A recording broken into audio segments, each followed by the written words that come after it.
Following the recent landslide tragedy in Kerala and Chirur of Karnataka, the Karnataka state government is planning to take measures against the activities that threaten the Western Ghats ecology.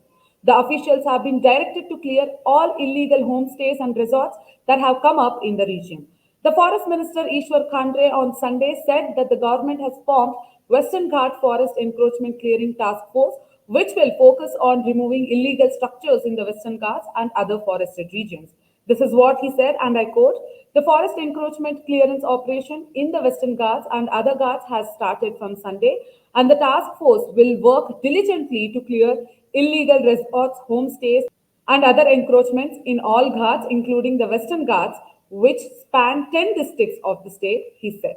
This is applicable to areas like Chikmagaluru, Shivamogga, Mysuru, Chamarajnagara, Belagavi, Dakshina Kannada, Uttara Kannada, Udupi, Kodagu, and Hassan. The newly formed task force has been authorized to investigate encroachment cases and issue orders under Section 64A of Karnataka Forest Act 1963. Along with that, Assistant Conservators of Forests (ACF) is allowed to hold proceedings in their zones twice a week to speed up pending 64A cases.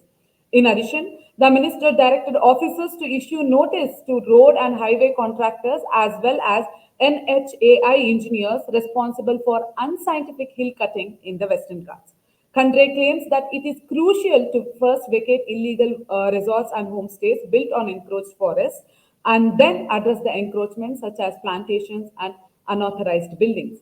Those who illegally occupy the Western Ghats for commercial activities will not be tolerated. The environmental damage caused by these activities is irreversible, he added. For more such updates, like, share, and subscribe to our channel. This is Madhumita, and you're watching India Today SOSA.